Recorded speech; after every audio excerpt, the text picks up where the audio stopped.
Hello and good afternoon to those that are with us online. We are very soon opening the session 3. People are gathering now in the room after the lunch break. And as you know, in this session 3, we are going to discuss the overarching cybersecurity by standards, which will start very soon. Just a quick reminder that you can have the interaction with us via the code that I will show it one more time. And you have also you can join us via the menti.com using the code that you can see on the screen.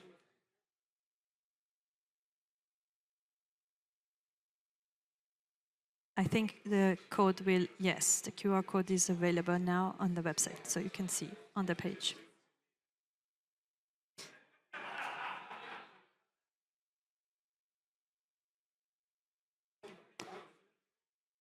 Please only use, for those that are with us online, please do not use the chat teams. Only use the Mentimeter for communication with us. Thank you.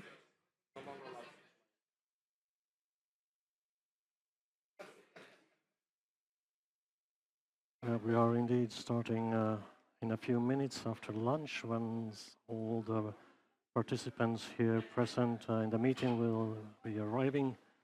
And thank you for your patience for waiting for the session to start. Thank you.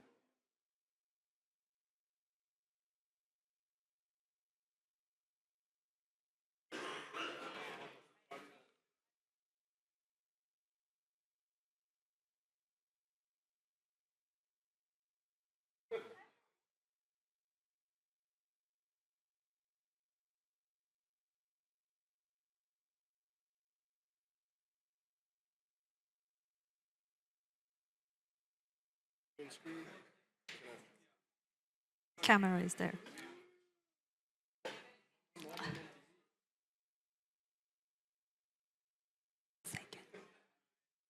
Say again, sorry.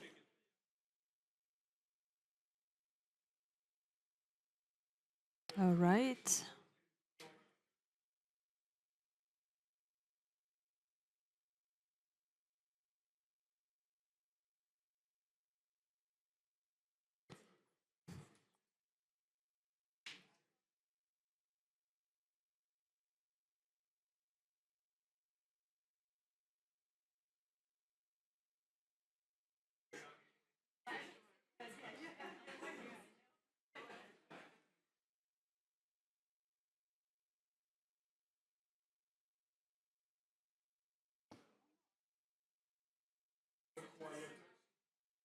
We will start very soon.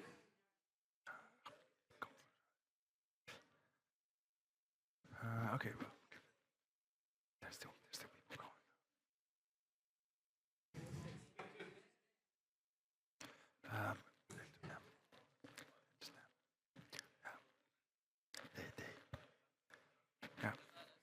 Yeah.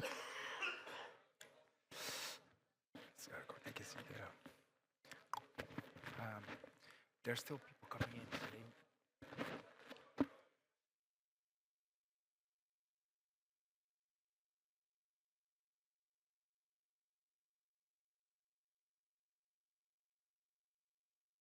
Discuss the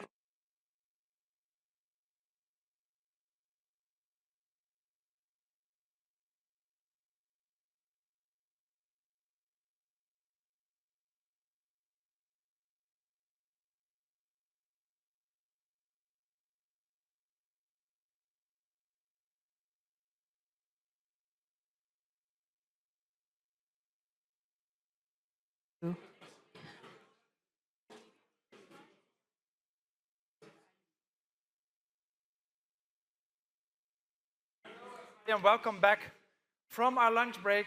It's good to see you all back. I hope that everybody at home, just like we didn't spend all your lunch inside, but went outside because the sun is shining in Brussels. I got a little tan while we had a break. And also, I hope you got some oxygen, because we are heading for a interesting but potentially slightly long session when we're going to talk about the what. This morning, also if you're joining now for the first time and have missed the morning we talked about there's a lot of legislation already in place. There's much more coming, and it's not going to stop soon because the world is changing rapidly. So how do we have to deal with this? Well, we might have to be slightly more optimistic than we are. There are difficulties, there are problems, things take longer than we want. But on the other hand, we can be proud that on the one hand, we do it in such a way that we really try to include as many people as we can. We could do it faster, but then we would forget people, especially the ones who don't have the resources to spend a lot of time on this. But also, we are learning to deal with an ever-complex world and having a lot of best practices how we can do standardization making much more simple, much faster, and in a much maybe innovative way, but maybe we even have to completely revise it and not tweak it, but revolutionize it. That's more what we're going to talk about after the coffee break. Now we're going to talk much more about what should we be doing with standards. We're not going too much into technical detail. This is not a technical committee where we're going to discuss the particularities or a certain standard or product or the exact implications of certain legislation. Keep that for the technical working groups. This is more about which principles we should have. And for this, we have a quite diverse panel of people of different backgrounds, different interests, and different ways of looking at this. And we're going to see, can we align their eyesight a little bit to see if we can have common ground in this. Again, if you would like to participate with your phone, of course, I have my throwable microphone for in the audience, but for the people at home or also the people here, how can you do it through your phone? Kim and Ushin. Yes, indeed. You can participate by scanning the QR code and also entering the code visible on your screen, on your laptop, to interact with us and ask questions. Yes, so there's a QR code being shown on the screen. If you're watching at home, there's a QR code in the frame below, but also you can take your phone and go to menti.com and use the code 66322017. During this event, questions to you will appear on your screen, but also you can ask questions to us here. How does that work, Kim and Ushin? How can we ask questions to the stage? So you can actually open the Q&A. You can ask the questions, but for those online, please do not use the Teams chat. Just use the Q&A. Yeah, so the Teams chat is super fun if you're online and you want to talk to other online people. In this room, no one's going to read it. So if you want to interact with us, use the Menti. There's a Q&A function below the poll questions. Open Q&A. Here you can ask questions and see the questions of other people in the room or at home. If you give them a thumbs up, they will flow to the top, and there's a much higher likability they will be asked to our panelists. Okay, let's get this discussion started. Can I get a big round of applause for Stefan Moei, Ben Cox, Jean-Daniel, Toby, and Michaela? Yes. Go take a seat. Good to see you all here.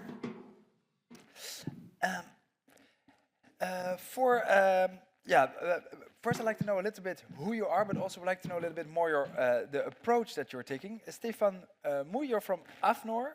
You're a senior expert in digital identity, cybersecurity, EU legislation, and standards in the digital world.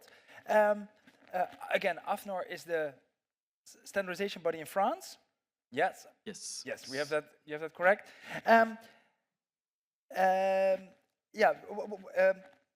First of all, we see the European Commission asks one of the 3 European standardization bodies to come up with organizations to come up with a standard. What then happens in AFNOR? Who's calling, and then what kind of wheel starts turning? Yeah. So first of all, I'm just a member of AFNOR. I'm not representing AFNOR, but I'm actively contributing to identity, biometry, and cybersecurity national bodies.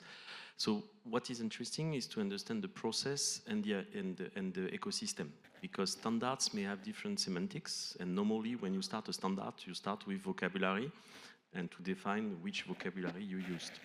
So if we summarized, we have several ways. So you have the traditional way, which is covered by the 1025 regulations, which is defining what is the European standards. Then you have the NLF's regulations, which are defining what is an harmonized standards. Then you have the multi-stakeholder platform, which has been created by the revision of the definition of what is the European standards, which allows some member state and the Commission to reference foreign standards created by industry, like global platform, for instance, as a European standards. And then you have technical specification from ETSI, because this morning we talk about the fact that ETSI is the fastest in Europe to do standards, but they don't do European norms. In this case, they do technical specifications, because if they want to do European norms, as long as the CENELEC, because you need to have the national body validation.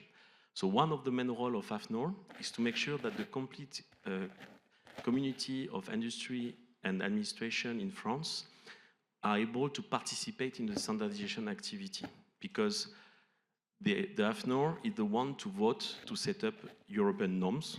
And then if you are an SME, it's free of charge to join the AFNOR. Then you can contribute, you can put some system to understand what's going on, because one of the questions this morning was to know how I can know what's going on in standardization. But join your national organization. In Spain, there is one. In Poland, there is one. There is one in every member state. And most of the time, nobody is joining. So you have a free room to join all working groups to know what's going on. And then the French AFNOR has also some chairmanship. So for instance, for the TC 224, which is really essential in identification, identity, and also on the common criteria protection profile. And then you have some way to make sure that the community is well represented. So if you want to go in the process, we can go in the other question. We can go into that. Also later, I'm going to ask you a bit your approach, because you say I have a mixed approach. Really curious to see what that is. Ben Cox, you're from Philips, but also you're in the CENELEC Joint Technical Committee 13, and the chairman of Working Group 8, the Red Directive, and Working Group 9, CRA Horizontal Standards, and Working Group 6, you're in everything, basically. In CENELEC, you're one of the traditional standardization organizations. What is your kind of approach? Within CENELEC, as you say, we're a standard, more classical way that we do standardization. Overall approach is that we hope that we get invited when we talk about harmonized standards, especially, of course, have already quite early the discussions with the Commission to have an understanding where the law is going, what we can do on the standardization side. And then typically, when there is a draft law, we can really already start doing some prep work when there is a draft standardization request, so nothing is set in stone yet. But then CENELEC will get involved, like what are the possibilities for the standards. We typically could already start a working group. That's something that we have done both for the RED and also for the CRA. We already started the discussions before even the law text was final and the standardization request was final. And that is, of course, to speed up things. Within CENELEC, of course, it's about consensus building, which is the most important part of the standards. And that's also really depending on like, what are you really developing? What is the scope? Is the scope very narrow for a specific product in a specific sector? Or if we look at, for instance, the RED and the CRA work that we're doing with a very broad horizontal scope, you have so many views that reaching consensus gets complicated. But that's the challenge. And then, of course, the standard way of working is that we create a draft text that's circulated internally. Then we will refine the text based on the comments that we received internally. Then we go to something we call inquiry. So then it's really more the consultation externally using the national organizations. And then finally we get those comments back. We'll work on these comments. And then we go out what we call for formal vote. If, of course, the text has been accepted, then we only have to fix the issues. And then when the formal vote gets approved, we finally have a standard that we can then provide to the Commission. They will assess it, and then depending on that outcome, the Commission will hopefully declare that it's fit for citation, which means it can be used as a harmonized standard for the presumption of conformity. And are these all very technical discussions? Someone thinks, oh, I know a better way to do it, like engineers working to fix a problem? Or is it very political because I know, well, if we do the standard like this, my company is really going to benefit? This is part of the challenge that we have, is that we look, of course, like there needs to be some security objectives that we want to achieve. And then, of course, the challenge is how can we write that as requirements? But not only, the challenge is not only developing these requirements that we see fit for purpose, but also the assessment criteria, because this is where you need to demonstrate that you are in compliance with the legal obligations. And for security, we have seen this in the red. The challenge is really in writing these assessment criteria. Security is not a physical phenomena. It's not like you can stick a thermometer in there to check if the security is right. So there was really the balance that we need to find. How can you demonstrate this? But it sounds really like even though you have different interests, you all work together to achieve a common goal. Yes, and to set what do we as experts believe, what is required to be able to place a product on the market. That will not say that's the highest bar, but it's really like, okay, what is necessary to be placed on the market? Okay, and then it's still for the users to decide whether that's enough for them or that they want to set a higher bar. That's the second discussion there. That's a discussion we're going to do. Michaela Klopsa, you work for Accenture, but also you're the vice chair of ETSI TC Cyber TC's technical committee? Yes. Okay, I start to get good in lingo. We just learned this morning the difference between ETSI and CENELEC is, in CENELEC you have the national standardization bodies represent. In ETSI it's directly the industry. So is your process completely different than what Ben describes, or is it same? No, it's quite similar. I mean, we usually know when the legislation is coming, so we can already prepare, like looking into which technical community can actually work on this, for example. For CRA, for example, we created a subgroup because we know it is a lot of work, so we need more people that can actually focus on one topic or all of the topics from the CRA.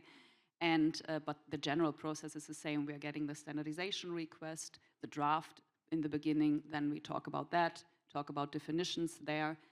If this is aligned and we accept the standardization request, we are going and creating work items for all of the standards that need to be written. There you need to define the scope, you need to find rapporteurs who actually want to work on it, you need supporters that deliver content to it, and then there is a vote, because if it's an European norm, it needs to be voted, also for the new work item, not only for the standard in the end. And then you go into the process, work on the content, and bring out drafts, discuss on it, find the consensus. And then again, if this is done, if the TC approved the standard, it goes for another voting. When I was younger, I represented the National Dutch Youth Council and the European Youth Forum. That sounds really exciting, but God, it was boring. All these these are young people that are really old, and they sit for days together discussing the nitty-gritty details of resolutions. Oh, it was so boring. We just heard this morning we need to get new experts, young people into this. Can you sell it a little bit more exciting? I don't think standardization is boring, to be honest. And I'm not just saying that because we're in this group. I mean, it can be a lot of fun. It can also be a lot of frustration. But also this process of draft documents, revisions. I mean, this is the documents you need for it, right? You have a base, you have rules you need to follow to create a good standard. We have rules that's saying how to create a quality standard, and that's necessary, and you need to follow them.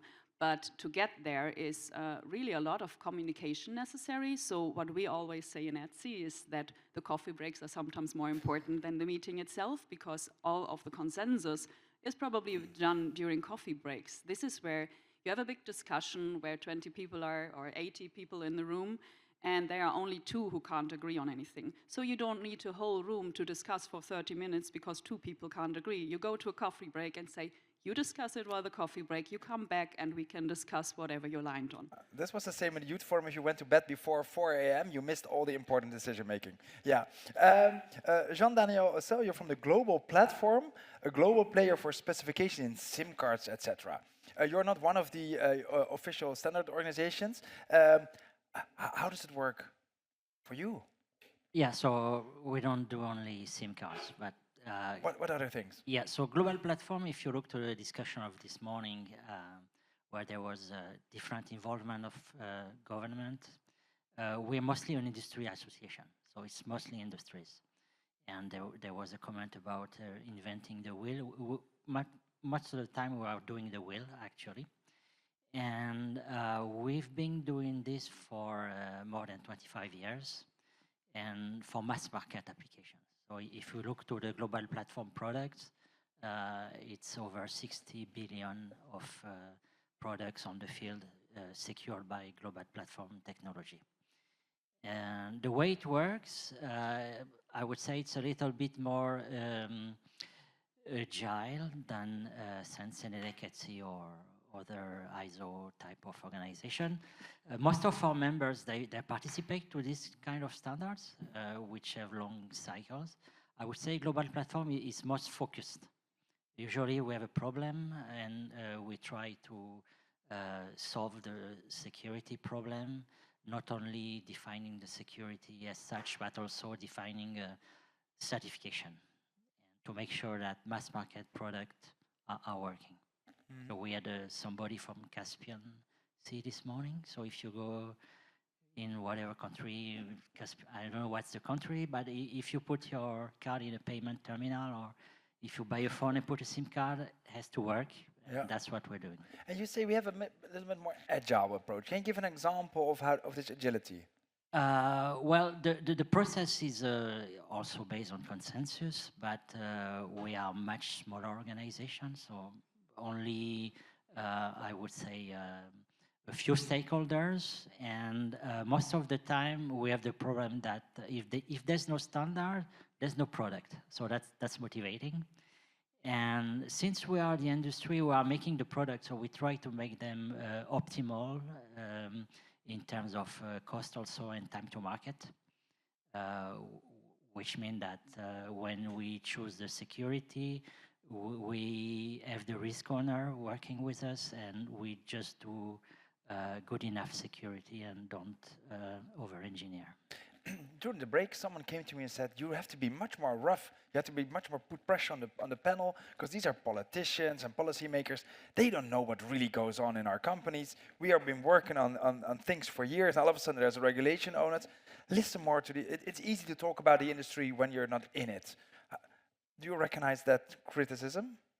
I don't want to make too much criticism. So I see it as we have new risk owners coming from the regulation. So we don't just have to deliver secure product and make sure our interests are covered. We have also to cover the interest of the society at large. So that's a new, I would say, responsibility. I just wish, just my personal opinion, that sometime the industry would be a little bit more involved. We talked about, I think it's Paloma this morning from the ETSI that painted a pink picture of what happened with the wallet. But I would say as an industry, we've been just on the side for this. And is it because you're not invited, or because you don't show up, or? Well, if you look to this, well, we can participate to the large-scale pilots as such, but if you look to the ad hoc expert group that did their ARF, or some of the decisions are taken, I would say, behind closed doors by member states or member state representatives, and so it's sometimes difficult to get heard, I would say. Yeah, so you can talk. But I want to say that we have a good relationship with, for example, ENISA and some of the member states, but we wish we could do more than that. Okay, so also good examples here. Toby Lange, you're from Unlock Open. You're an open source forum representative. How does it work in the open source world? Yeah, so I'm very new to formal standards, right? I come from the world of open source and open standards, things that you would see in industry consortiums like W3C, for example, around the standardization of the web. And so those standards, we call them standards, and so every time I show up in a place like this one, I get yelled at because what we do is not standards. We kind of think they are. But anyway, they're industry-driven, but they're open in the process of having those standards built. So the development process of those open standards are very, very close to the development process of open source, right? So it's essentially, the whole process happens in the open. People can contribute based on their technical expertise to those standards, and there are different models depending on the different sort of consortiums on how to then turn this collective collaborative input into something that is formalized, right? And the formalization can go all the way to ISO, for example, through pass-through structures. And even get quoted in legislation. For example, some of the W3C standards are part of the Section 508 of the Disability Act in the US. So you sort of get this legislative angle to some degree, but most of the time it's not. It's really about essentially structuring common practices and formalizing them, and then it's for voluntary adoption. So it's a very, very different structure than what we see in the classic, real standards, as one would say. Could we and should we apply your methodology to the harmonized standards? And again, here harmony doesn't mean happy harmony, but to show compliance with legislation. So I don't think it would be fair for me to show up here and tell this whole community how they should be working. Yeah. Right? What we've seen, what I've seen sort of like bridging open standards and open source is that there's a lot of learnings from both sides, right? So for example, in open source, you use a lot of tech-driven processes, using, for example, like versioning systems. And we've implemented this in the open standards world quite a bit, and that's proven to be very effective to essentially increase speed and have more collaborative and open process. On one side, it goes this way, and on the other side, I'm also seeing a lot of open source projects now sort of build up governance structures and processes that are inspired by what happens in the open standard space. So I think there's a lot of cross-pollination between how we do stuff in general is positive. So, absolutely we should learn from each other. Yeah. That's kind of what I'm here, right, to learn from you all. Well, we're going to discuss it more. Stefan, you said we have some kind of mixed approach. What do you mean by that? In fact, it's difficult to have a 0 and 1 answer to how to do standardization because it depends on the context. Is it European norm? Is it technical specification from ETSI, ESI group? Is it harmonized norm? Is it technical specification from the Commission on the wallet? Because we have on the GitHub now technical specification prepared by the Commission himself. So the Commission is becoming an ESO, basically. Then also we have to know what is the objective, as mentioned by Ben, because if we are doing an harmonized standard, there are clear rules how to do it. If we are doing a voluntary standard, it's up to the industry to propose new work item and try to have a consensus. Also, what is important, the speed is not always a good solution. And I will take 2 examples. If you have defined a new cryptographic algorithm or new cryptographic stuff, you want to make an international standard, the rule at ISO is that you cannot do it before 3 years of the creation of the algorithm, because they consider that not enough people have seen the algorithm to make sure that there is no backdoors, there is no vulnerability. And if you take the example of cryptography, you have to go back to the Enigma issue, which is the base of our today's society, because Enigma was encrypting or ciphering the communication of the German army, for instance, which has been broken by the Polish, French, and Alan Turing, because it was a common work of different member states to make it happen, which has come to the creation of the first computer in the world, because we need to have computer to crack cryptography, and which was also the root of cybernetic. So basically the cybernetic, the cryptography, the digital worlds are all bound with the cryptographic stuff. So in this case, speed is not a good way. We cannot make shortcuts. Then you have to keep in mind that the hybrid approach is also that we have to onboard SMEs. For me, my company is 12 to 14 employees. and I have the chance to participate as a key contributor to the cybersecurity of AI system as part of the harmonized standards. And why I'm able to do so? Because I'm part of the French AFNOR, which give me free of charge the capability to contribute and to learn from the experts. And what you have to know is that the AI community, it's kind of scientific and mathematical community, while the cybersecurity community is deterministic. So you have statistical subjects with deterministic methodology. So you need time to understand the problem of statistics, and you need time for the people of statistics to understand the cybersecurity police, because what we do is not fun seen from the outside. So that's why we need a mixed approach to understand the context. What are we doing? What are the objectives? What is the time we need to make a consensus? Because if we don't do consensus, we are back to the natural nature of the humans. In the old time, the power was the stronger man. He was the head of the troop. Then you have the social contract, which guaranteed that everybody was protected physically, but you have to give part of your liability to someone which is bigger, the states. And the standard is the same. The new work item process, the reviews, the public consultation, taking time, but this is the only way to protect SMEs against big fishes or big shark. This might be the most philosophical approach to standardization I've ever encountered. I'd like to discuss a bit how we can see you have different approaches, how we can have the best of both, and what are some commonalities we can find. I also like to discuss with you how we can have standards that have it all, align with all legislation, and be helpful to the industry and to consumers and the end users and the environment and everything. And third, how much risk are we willing to take? Because should we approach cybersecurity like dams and dikes, zero risk approach, or should we maybe even allow a little bit more risk to be more agile, for instance? At the same time, we also have quite some time for questions from the audience. Are there questions from the audience already coming in? Can we? There are a couple. So one question is, 1 second. See, we're pushing all the buttons here to All the make buttons, it show. yeah, all the buttons to get the questions on. Maybe this one.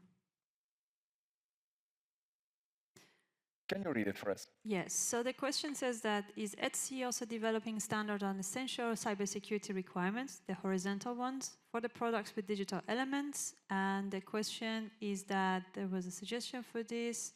How is it coordinated with JTC 13 Working Group 9? Okay, Mika, before we get, there might be some people, newbies to this world that don't know the difference between horizontal and vertical. What is the very quick definition? Very quick, it's easy. Horizontal is more the general, which everybody needs to stand for all the industries, and vertical is industry-driven, so for different industry. If you want to make a picture example, you leave your 10 euros on the counter and the window open. If people go by, they would just take your money, right? Because there's opportunity. And the horizontal standard would say, so keep it out of reach and keep it out of sight, so close the window and put it in the drawer. That would be the general one. And then you have the vertical ones where you say, okay, if it's you only have 10 euros in your drawer, probably nobody break in your house to steal it. If it's 10,000, probably they will. So the recommendation of vertical standard would be keep your doors locked, maybe have secure doors, door locks, or even have a vault in the cellar. So it depends on what you're actually doing, that you have different requirements. Okay, so the horizontal ones are general requirements that apply to everyone, and the vertical ones is more specific to specific industries. Nice comparison. Okay, so is ETSI working on this? Yeah, so the standardization request went to CENELEC and ETSI, so we are both working on it, but we are chunked up a lot of this. So we have 41 tasks to deliver. So what we do is we have joint meetings together. We had one yesterday, where we look into all the tasks that are given to us and we chunk up who's doing what. At the moment, the horizontal standards are written in CENELEC, so a lot of the verticals we are writing will be based on those, obviously. So we will need to communicate and write a lot together, which we are doing. Yeah. Ben, I see you nodding. Yeah, no, absolutely. And also adding to that, that a lot of the experts that are, for instance, in JTC 13 Workgroup 9 are also experts in ETSI, TC Cyber. And so there's a formal cooperation, but then again, a lot of the experts work in both stands or in all the standardization organizations. So there's cooperation to a huge extent, I would say. Yeah. Okay. So there's a lot of interplay also going on. Okay. Let's move to our first dilemma. If we get away with the question, then the question is, what should be the common ground between all the approaches that we have? What are some first suggestions from the audience coming in? We have additional questions. Yeah, here, this one. So what should be the common ground in all approaches? What are people saying? For the common ground, it's consensus building and transparency and the importance to work together. Cybersecurity is a joint effort. Yeah. Okay, I'm also in the audience. If you have some suggestion how we can have the best of all worlds, let us know. Is there much we can, could you copy paste some of the working from the non-traditional ones, or your task really? As what said before, we are not copy-pasting. Very good. So we are referencing, of course. We don't want to reinvent wheels. So if we are looking into a new work item, we look what is already there, what can we reuse. We don't always have the time to take a blank paper and write everything new. So if there's something good there and it fits to the standardization request, we reference to it, we use it. Yeah. Yeah, there's maybe something I'd like to add to this, which is that specificity in particular of the CRA, because it impacts open source, impacts communities that are widely different. The communities who contribute to open source are globally placed, and they're not necessarily in one specific industry, right? In the same open source project, you can have a student in India, a large corporation in the US, and say an SME in Europe working together on like an open source project. And so, you know, the second you want to start standardizing how those processes of working together are, right? For European law, for example, you're also going to be impacting people who are based outside of Europe. You know, the same open source projects, right? Will be used in completely different contexts, right? In different jurisdictions. And so one of the things that I think is really important to think about as we standardize in Europe is how can the practices that we do be adopted elsewhere also? How can the same open source projects be compliant with, say, European law and also US law or you know, Chinese law or et cetera, right? And so I think it's like a very big difference in how things could have been done in the past. And there's this new sort of like constraint to consider and think about. Stefan? I think what is important is that I think nobody is trying to standardize the way that the open source community is working. That's one Absolutely. point. Right, yeah, no, That's I'm really painting important. with broad strokes. But yes. What is really important from the CRA point of view, they put the liability on the person putting into the market the open source, which is good because basically it means that they have to do the due diligence and to make sure that the open source which they use is the good quality. Second, I think open source for Europe is fundamental because this is the way that we have Linux and the kind of sovereignty, of course, also. That's really important. And also what is important is to understand that open source may have some big issue on critical infrastructure. I will give you an example of a standard which has been managed at the ISO level, which is called image quality. Which has been requested by EULISA, which is a European agency, to standardize the way that we make the image quality for performing a facial recognition of person traveling in the airport. And basically, some experts have pushed the open source project where the algorithm has been trained by some database, and we don't know what are the database. We don't know if there was some data poisoning. let's imagine that you have a trigger in the database to say, okay, I have your sunglasses and you match with all the person in the world, for instance. You can cross the border, make a terrorism attacks, for instance. And then it was a big topic in the ISO where only the French experts were complaining. And we have been pushed by speed because there was a political mandate to go fast. The standard has been published. And now the people which are serious are coming back to say, no, we cannot use the open source project for this kind of applications because we need to master the database. Then we have AI Act. This algorithm fall into the high risk things. Then we need to know how we do the essential requirement toward the AI Act on the Article 15 for cybersecurity requirement. Then we go to the point that we have RGPD, GDPR in Europe. Then the database, they are coming from where? Where the explicit consent of the person giving their image? Has it been provided by making a script to download all LinkedIn images that you find on LinkedIn, for instance? So we have to see both sides. And what is important, again, is the hybrid and mixed approach to really understand what Ben, what Francois were saying, what is the objective of the standards, and to make sure that we are doing the best way for the community. And again, this consensus base is fundamental, because on these ISO standards, it was expert vote. And for instance, some experts asked to their friend to join just for the vote. So we had 20 people connected just to vote. Yeah. And then we lost. Toby? Yeah, no, I mean, just to be clear, I really like the way you framed this earlier. You know, for different things, you need different tools, right? And I mean, this is true in software in general, right? You're not going to use the same tools to do the same things, not going to use the same language for the same project, because, yeah, choose the right tools, right? And obviously, like, I mean, just to be entirely clear, like, I'm not advocating at all that everyone should just do one thing one way. There are really good ways, there's really good reasons, as you were mentioning before, to have slow processes for certain things, you know, some state-driven, et cetera. The only, you know, sort of like my only concern, the only concern I was raising is the open source software that we all rely on is built in a way that is very different and not structured in the same way that the way standards were designed so far, right?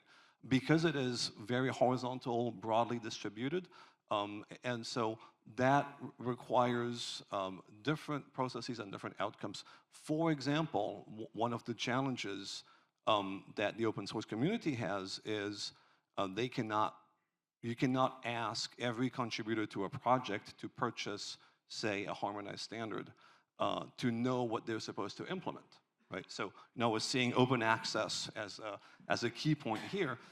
That's something that, for example, is very challenging for the open source community, right? Yeah. As an example. That's why the ETSI ones are for free.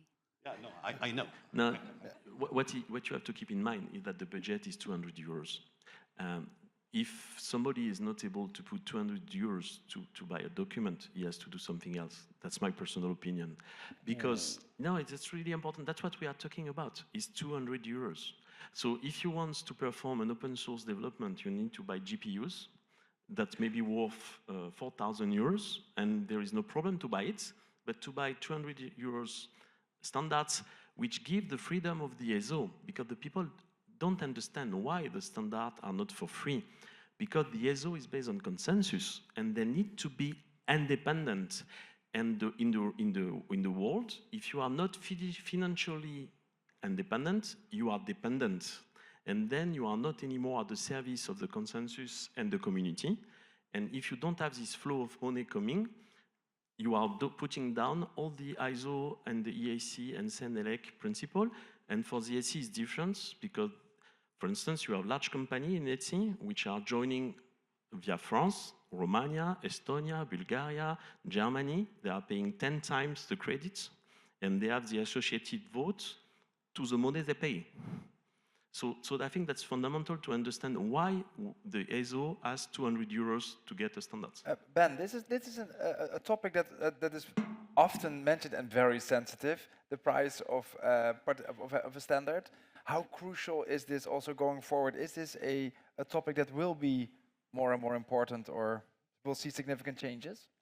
Oh, yeah, we've seen, of course, the recent court case where the Commission is being tasked to make standards that are used for legislation, make them. Yeah, so we're talking about the harmonized standards, yes, indeed, and not all standards, that they need to be publicly available, and publicly available also then free of charge, to make them really publicly available. That discussion is still ongoing, and of course there are discussions between the Commission and CENELEC on this, on how that can be achieved, because as was stated, the business model of CENELEC is indeed that the users are paying for the standards. Yeah. Having stated that, there are some concerns here, for instance, from the international side, where the ISO IEC standards, many of these standards are being reused at European level. And of course, also there is the same business model that these standards have to be paid for. So there are still a lot of discussions, and there will be, most certainly will be more court cases on this. There are some ways to resolve this. I always love to give the example that, for instance, in the Netherlands, hospitals are obliged to implement the ISO 27000 standards. The Dutch government has a contract with NEM to make these standards freely available in the Netherlands. So these are routes, but again, this is, I would say, this is something, it also pops up in my work group discussions. For me, this is a discussion above my pay grade. Very good. And we continue to make references to the, for instance, also to other standards, and this is an issue that we as standardizers cannot resolve. This is between the organizations and the Commission. Yeah. Okay. Of course, absolutely aware about the concerns here, but yeah. Well, this is interesting. In panel 4, we're going to look into the future, and we're also going to discuss, should we maybe completely redesign the way we do this work? There are arguments, and I think you said it well. I would just give a tips to you to hack the system.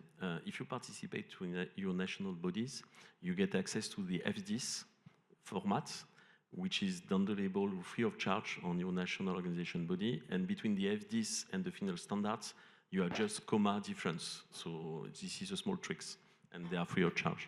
Yeah, thank you. I mean, I know that there are workarounds, right? And just to, I mean, if I may. Yeah, go ahead. A lot of open source is, not necessarily AI models using GPUs and doesn't have that kind of money. I mean, there's a real sustainability problem in open source and open source maintenance. And a lot of open source projects rely on, would need to comply or on multiple standards.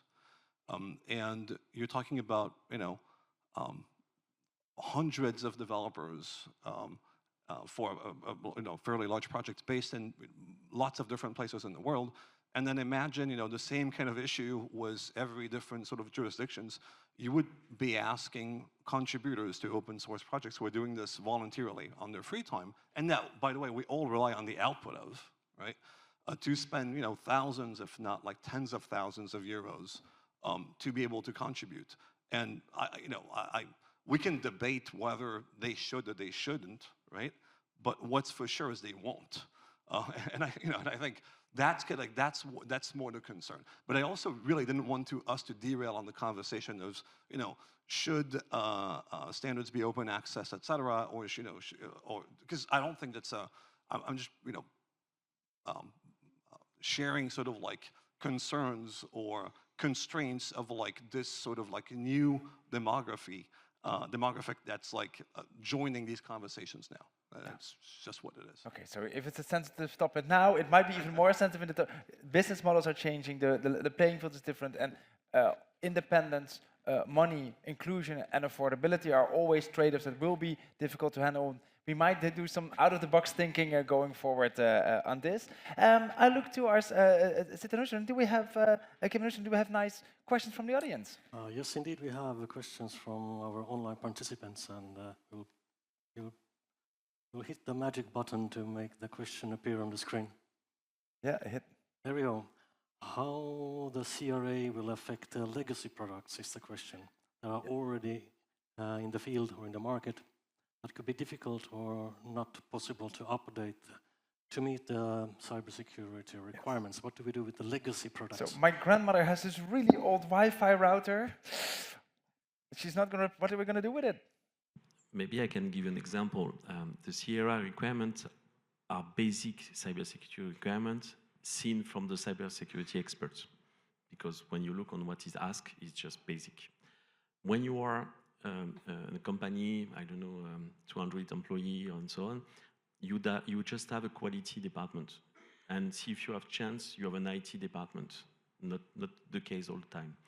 Then you ask to this person to think about how to integrate this basic requirement into their complete system.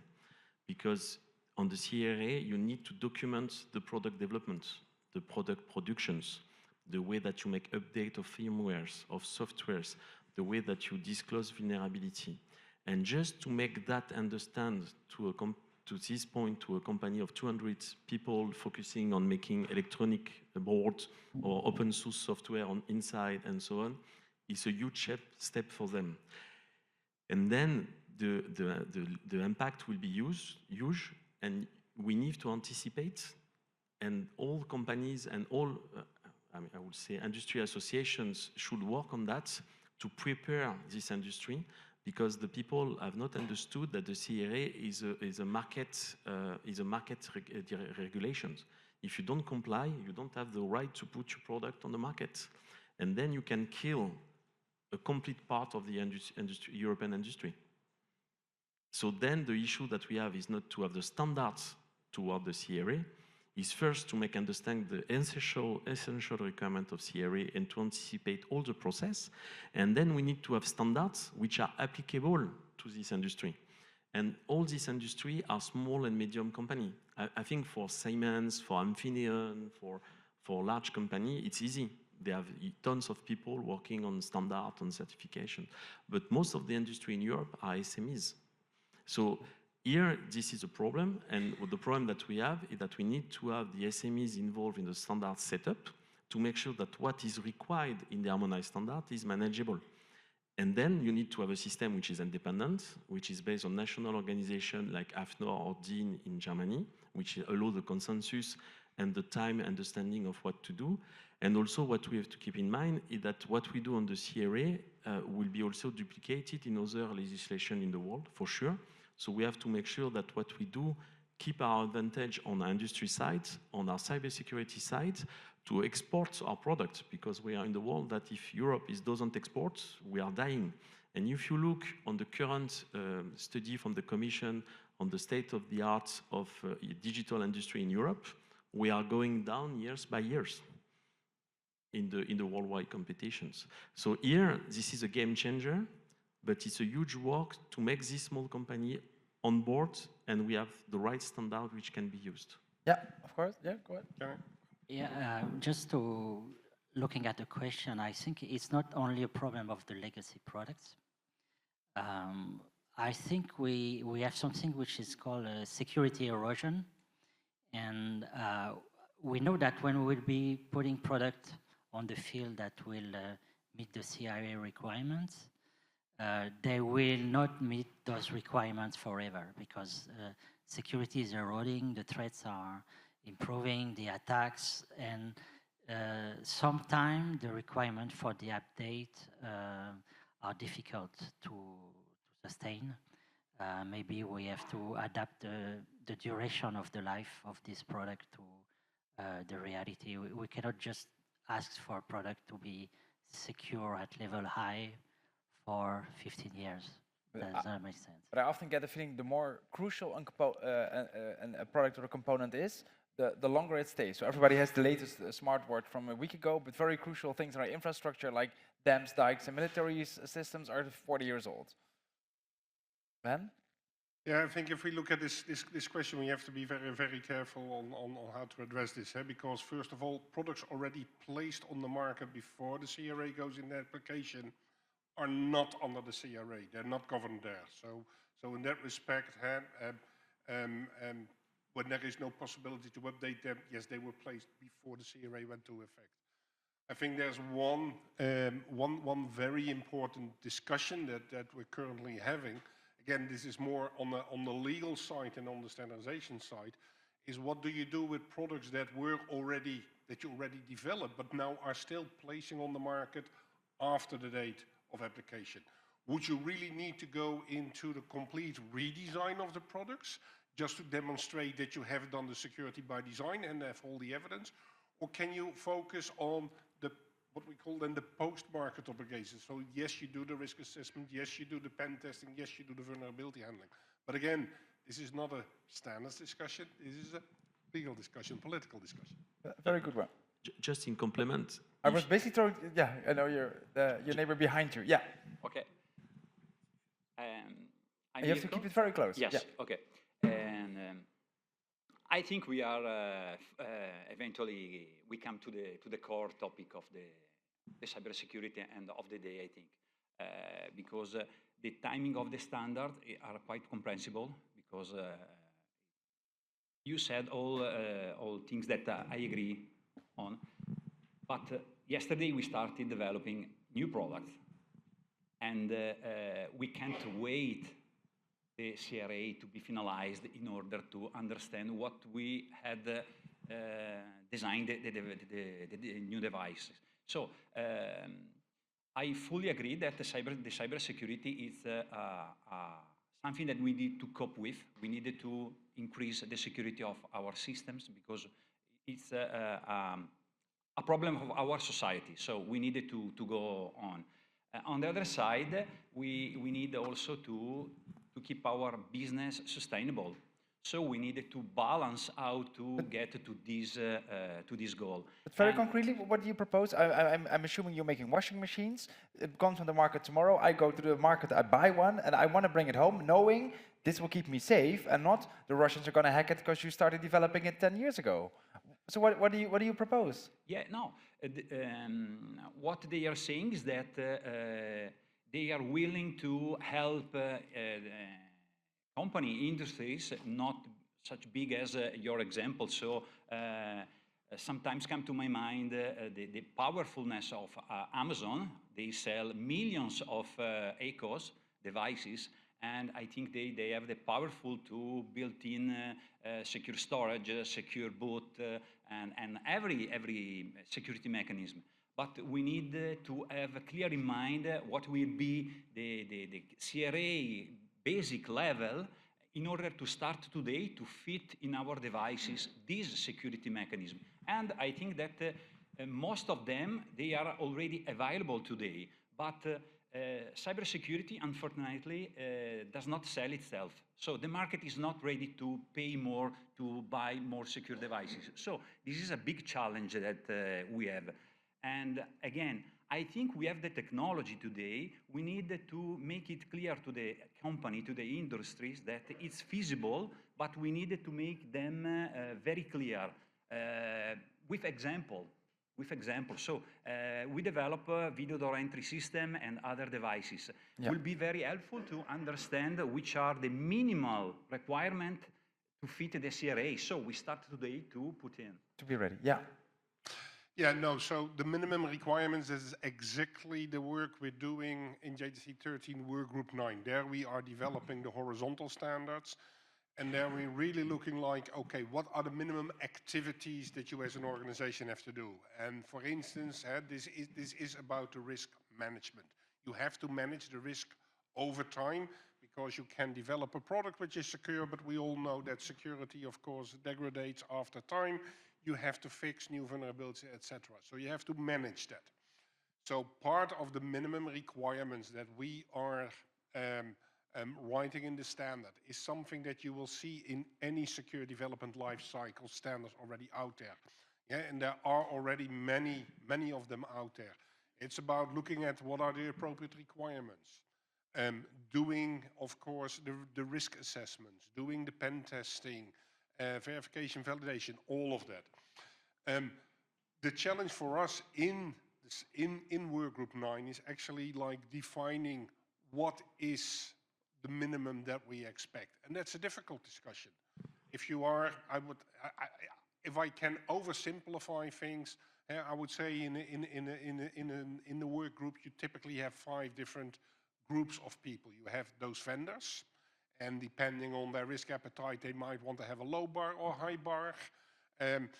You have regulators, which typically prefer a high bar. You have test houses. You have academia who do not think about state-of-the-art like what is common practice, but state-of-the-art like really what is top-notch currently. And then, of course, you have consultants.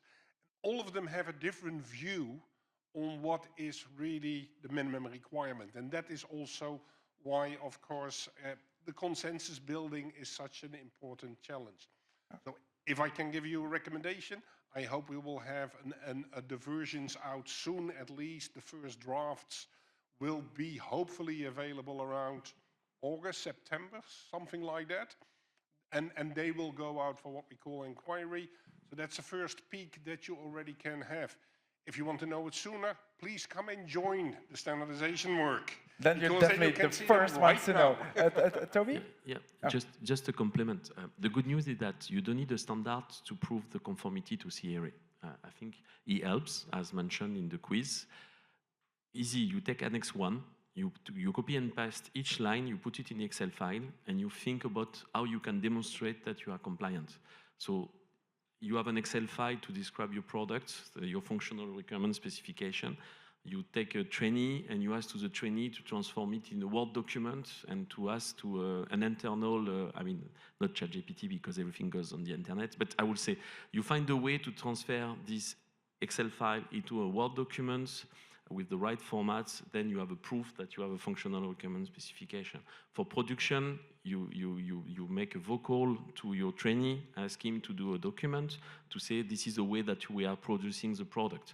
Then the software update, easy. You explain that you are not doing software updates, except if you deplace yourself physically to the customer. And then you take all these things. It's not a huge work. You may have two or 3 months of work to do it yourself. Then you take the CE declaration, which is another annex, and you ask your management to sign it, and you are compliant with the CRA. If something goes wrong, your management will go to jail, but that's the rules. Solve 2 problems at once, yeah. Okay, very good advice. Toby? Yeah, no, I would just like to add a bit to this. Through my consultancy, I started running the technical aspects of the Open Regulatory Compliance Working Group of the Eclipse Foundation, which is essentially tasked with helping manufacturers meet their due diligence requirements for the CRA.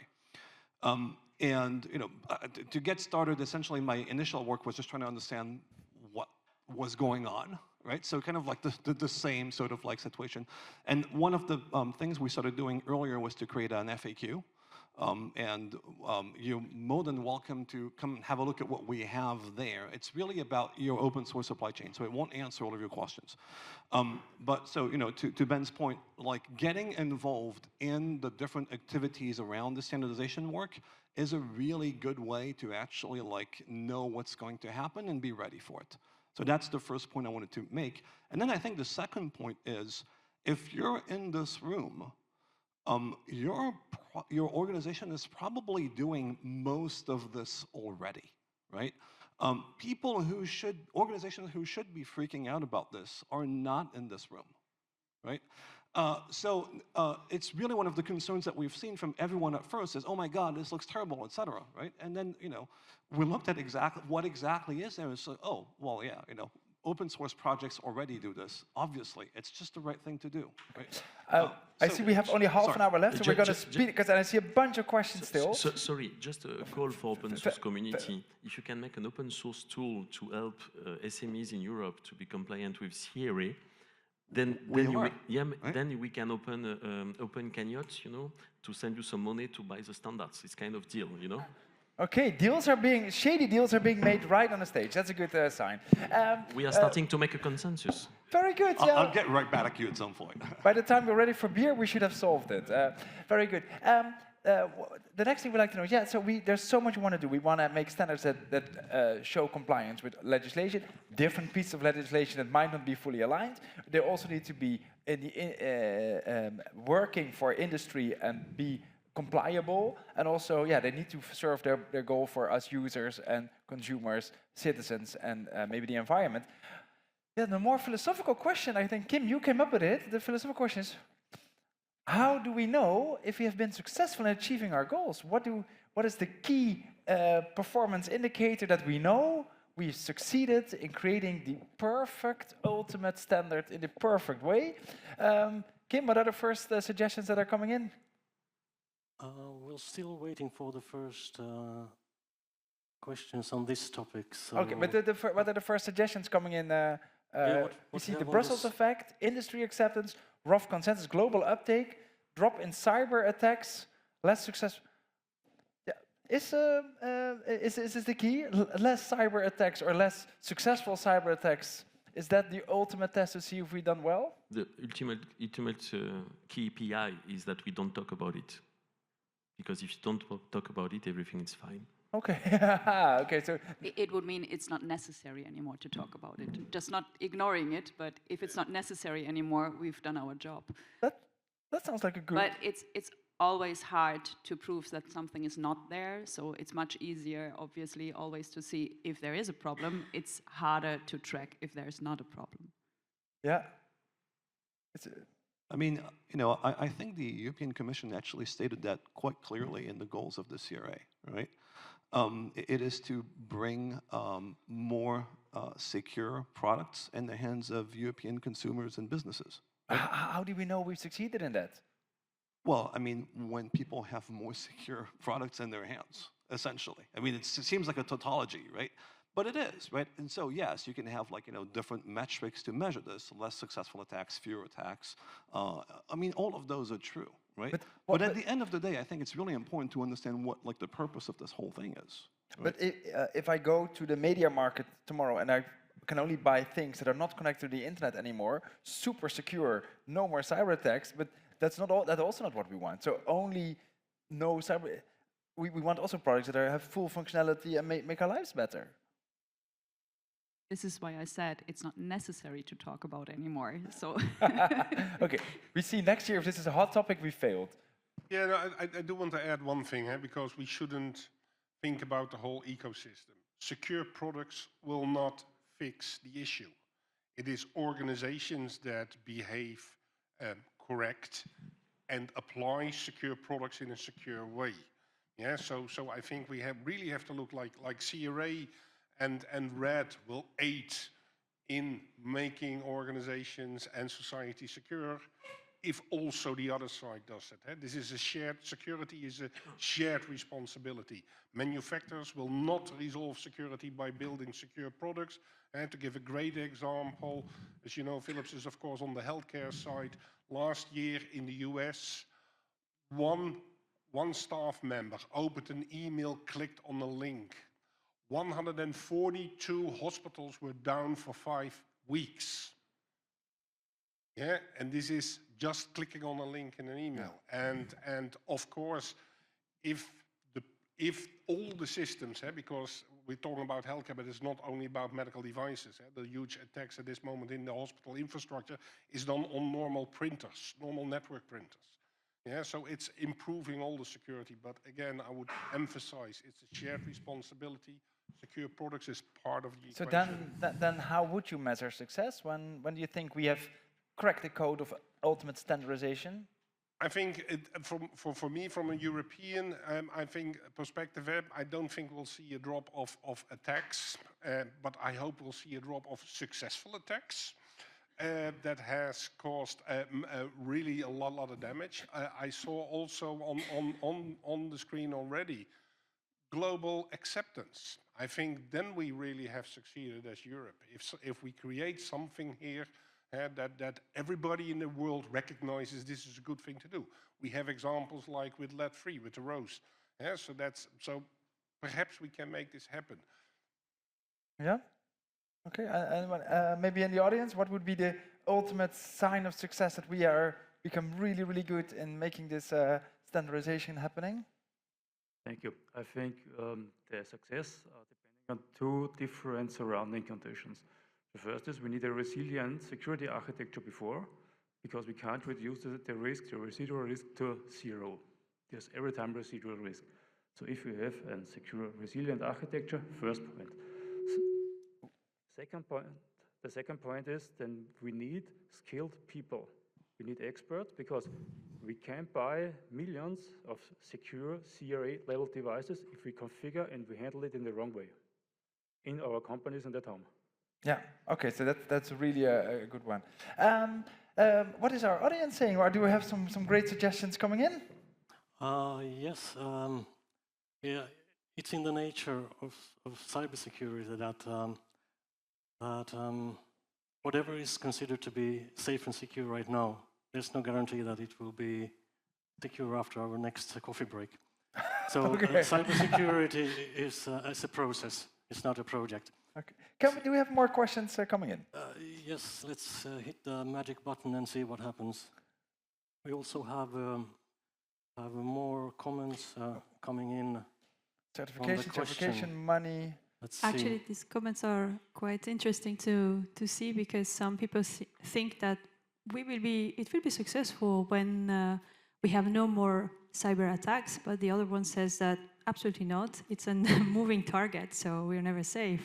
Interesting enough for this. I think question. a beautiful one is when secure by design becomes secure by nature. I think that is a very nice one. Yeah. Okay, do we have questions or comments from the... We do have one popular question, but it's a bit, it was earlier in the panel that was asking that, I need to find it back, but the question was that we asked for more experts to join the discussion, the standard development, but would that make it difficult to build the consensus again? So how do standardizers, they manage this, how they provide the balance basically? And that was one of the questions. Yeah, Michaela, you want to? Yeah, so it's always good if we have a lot of people joining, right? What you want is a lot of different opinions on this because you need to take into account the SMEs, the big companies. You want the opinions of all of them. And yes, consensus is hard. So we need to talk to each other. Communication is key in this, but having less expert doesn't help. So if you're an expert, if you haven't joined yet, this is the opportunity to do it. And there's also funding available if you don't have the money. But for instance, we see consumer organizations, nature organizations, they're much more involved. What does that do to the dynamics in the conversations? Does it just make more complex or do we get much better standards? Both. So obviously the consensus is harder to reach, but you create a more quality standard because it's more fitting for everybody in general. I think you want more experts to join because, especially for the horizontal standards, you want to make sure that you address all the sectors. It's interesting to see when, for instance, we talk about security and that we have, for instance, a lot of experts that come from the consumer IoT side, but then security in the agricultural sector has complete other issues. So you also want them involved. I would argue that in the more sector-specific standardization work, more experts doesn't mean that the consensus building is more difficult because most of the time the views align, but you have more people to actually do the writing. Yeah. Also, that is of course essential. I would say the consensus building is especially challenging in the horizontal world, where indeed you have a lot of different opinions.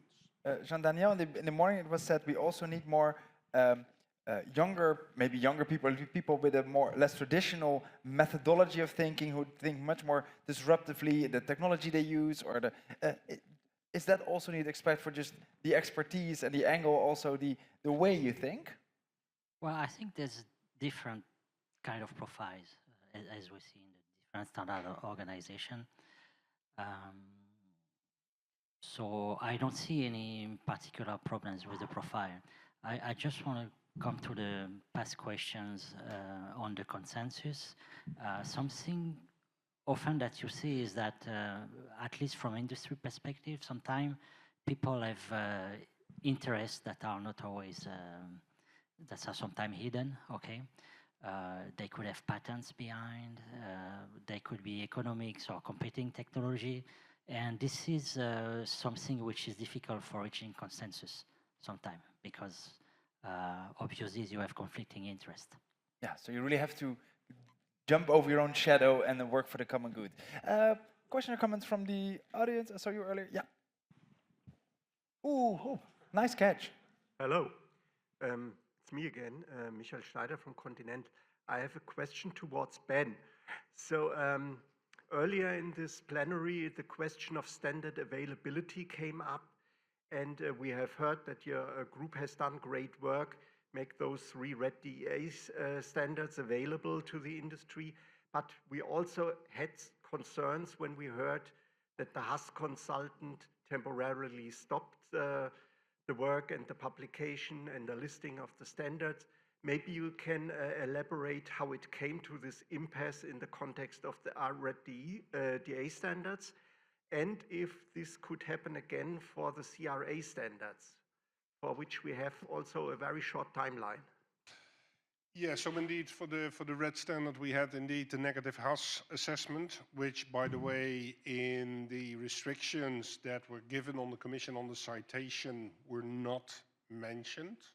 So the Commission didn't in that respect fully align with also the HAS consultant, but that's of course the prerogative of the Commission to also not follow up on that.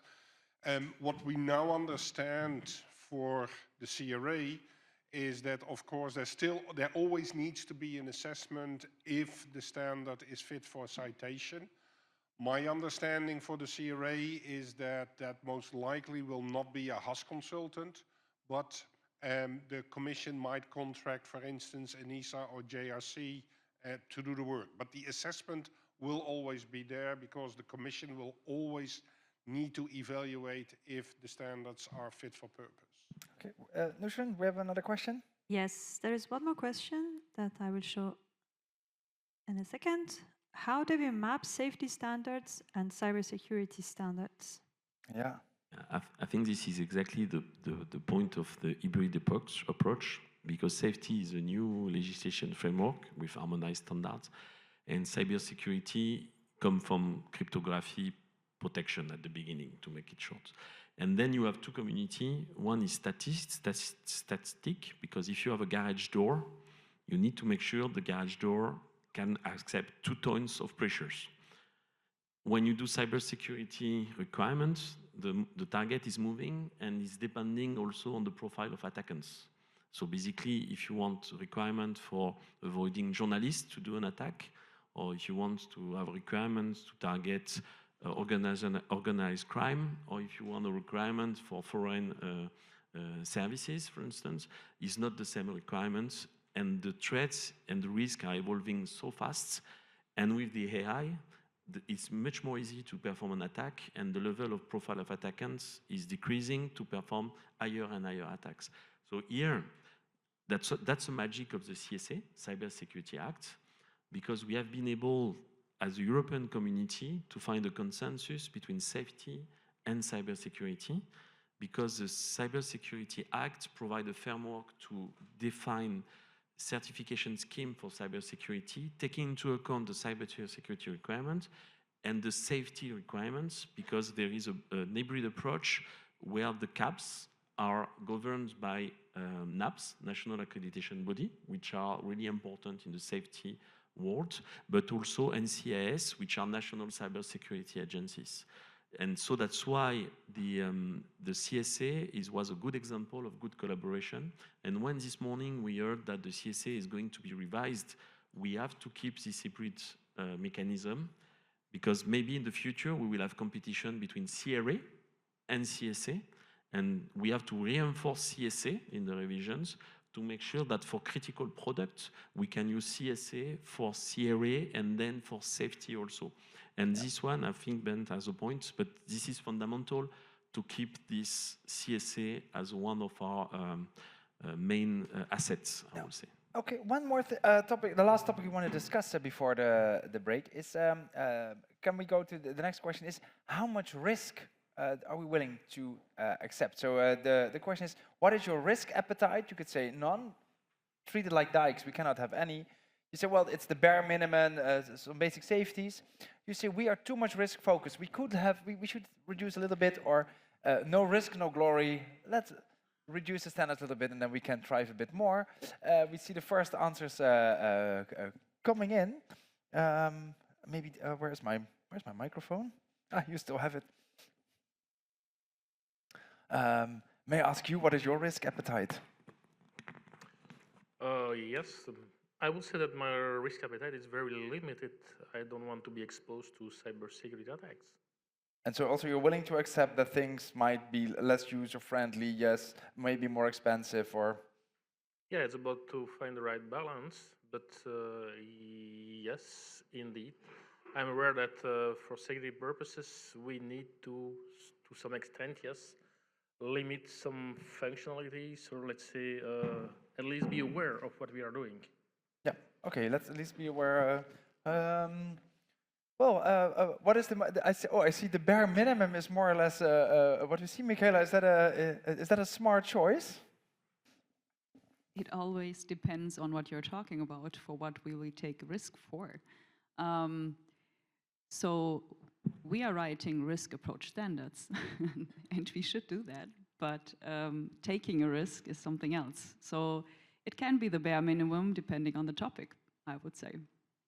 Yeah, I mean, to the point you were making earlier cheekily, right?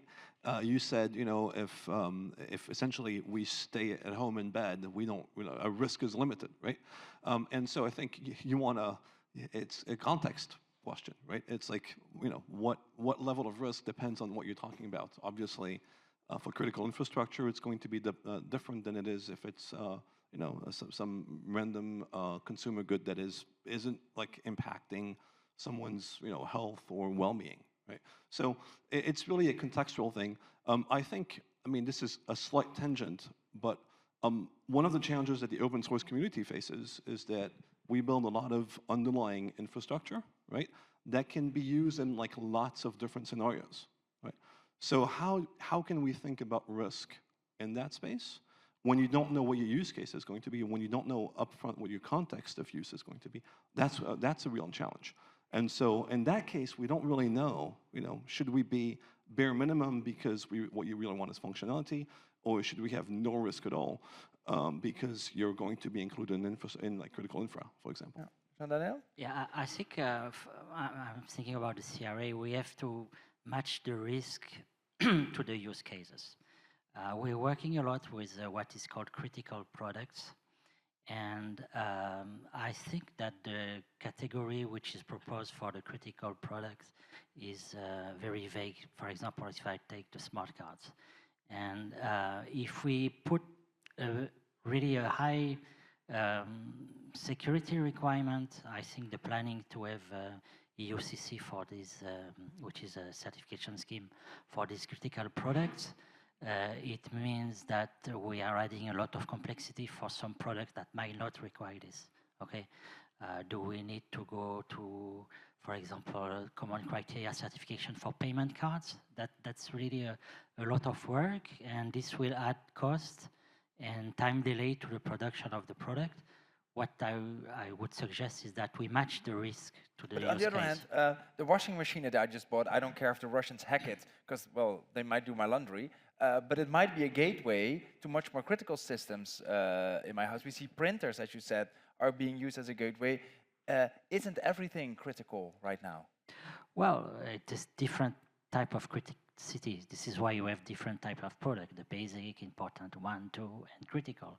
So in a sense, there's already a classification based on the risk, but maybe it's too coarse for some categories like the critical. Yeah. By the way, I bought my washing machine on AliExpress. It was much cheaper. But can we move to the next question? So what is the bare minimum? What is unacceptable risk? What is the bottom line that we all have to think about? again, is depend on the context. And if we take the example of the banks in Europe, they have an obligation to do AML, so to do identity verification before to open accounts. So they did the risk analysis and they discovered that you are never sure about an identity.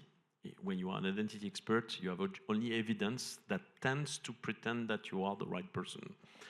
Then they say, okay, there is risk, we cannot mitigate it because it's intrinsic, you cannot be sure that it is a real person. So then they have to accept or transfer. And then what they did, they transfer it to a small company, which is called remote identity providers. And this risk has been transferred with legal contract. So starting first with an obligation of means, but then they realized that obligation of means was not enough, so they asked an obligation of results. And then they realized that you cannot transfer an obligation of result to a 50 people company while you are billions of euro banks. Because if you go to court, it's a Leonian contract, basically. So they asked to the legislators to find a way to make certifications of this company. And then they know that this company can take the obligation of results. So basically, as on any standard, the first step is to do a risk analysis depending on the context, on the actor, on the objective, blah, blah, blah, blah, blah. And then you transfer, you accept, or you mitigate. And this risk has become an opportunity for the European continent because now we have more than 350 remote identity providers, which are leading companies, which are well placed to go to qualified electronic attestation, which is the new service as part of the EDAS, which are companies which are able to do also ledger in the find a way to have provenized blockchain technology performed by QTSP. So the risk from one sectors become an opportunity and an economic growth. So the first thing is to make How do you do a risk assessment on a moving target? If the Russians hack my washing machine today or whatever. It's simple. As you have a certification scheme, in the certification scheme, you have requirements of what we call maintien en condition de sécurité. En français, it's called security maintenance. So you have to do some tests every 6 months, every 1 year, and then you are dynamically testing your product to make sure that you are still at the state of the art. And if you find a vulnerability during this test, you need to patch and to deliver the patch versions. Yeah. And so that's why it's really important that we have certification scheme also available for this company to rely on. Kim and Nusrin, what are some wise advices coming from our audience? Yes, indeed. We have mentions here on menti.com about unacceptable risks related to health and safety, as well as privacy and human rights, to mention a few. Okay, so that's really fundamental things, and it's this is how far it goes. We have time for a few questions from the audience. Is there something in the system? I think there is one question that was repetitively there, and I think maybe it could have fit into panel 2, but I'm going to ask it. And the question is about the interplay between what is in CRA and, for example, the cybersecurity parts of the machinery directive, or for how it can be used for automotive sectors, for example. Who wants to take it? Yeah? I can take it. What is important is that all of these things are based on risk management. So easy. Most of the things are based on vulnerability disclosure. Easy. Most of the thing is based on external testing. So basically, again, you need to take a trainee to ask him to take all the requirements from your legislation, to take the PDF into an Excel file, and then to see what is commons. And then you say, okay, which evidence I can make to prove the conformity to the requirements. And then you will discover that instead of paying 10 times 10 different certifications, you can make compositions or you can make reuse of some evidence to reduce the cost and to make it easy. But the problem is that you need to have people which are able to understand the business of the sectors. That's what Ben was saying.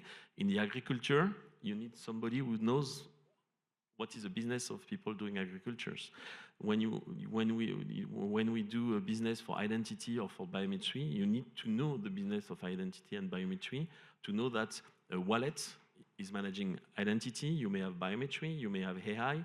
It's subject to CRA, and it's even subject to NES2 if there is a QTSP managing it. So you can harmonize your evaluation plan by doing a preparation work to make sure that you did only once. And let's do one final question. Then, you have one more? Yes, we have one. Let's see, let's push the magic button. The magic button? Yes, it works. How do you involve the society?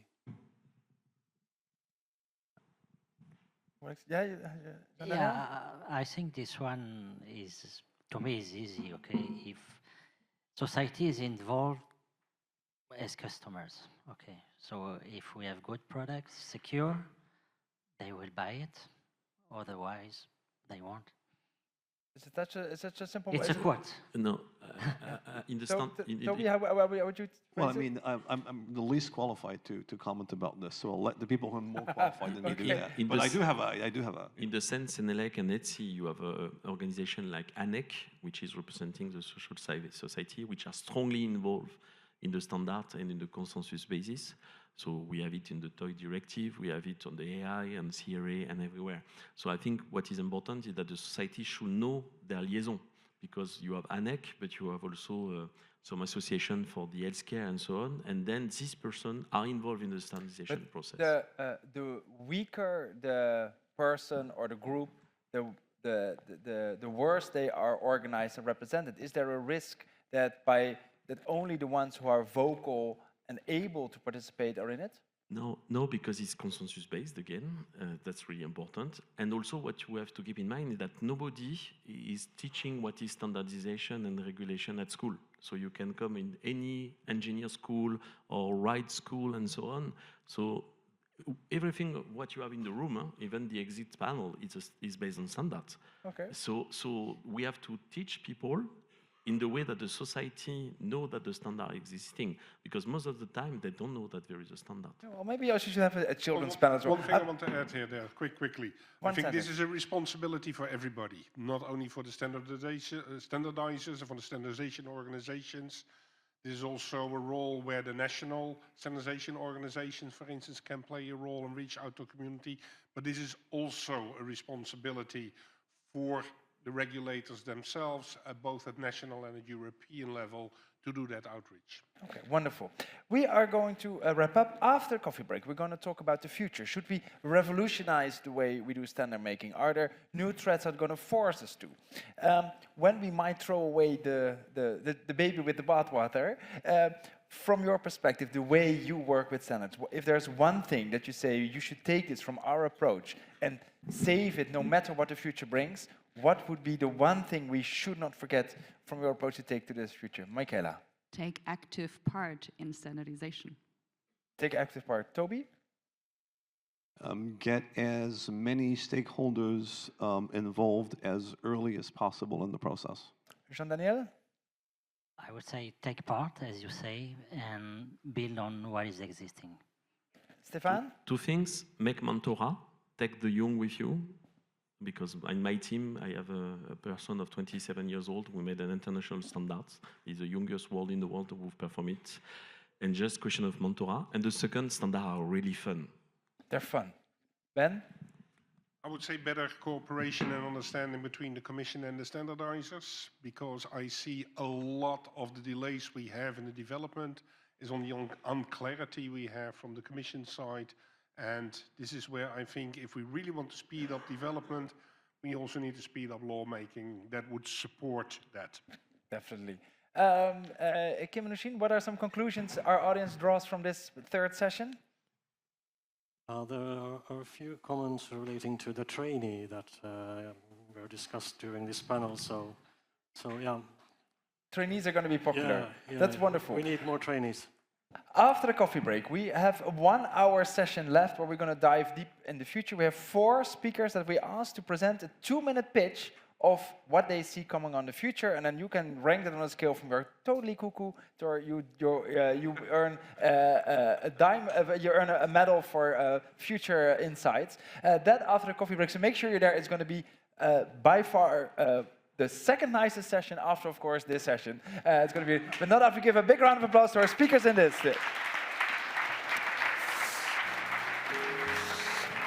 And I'll see you back at 3:45.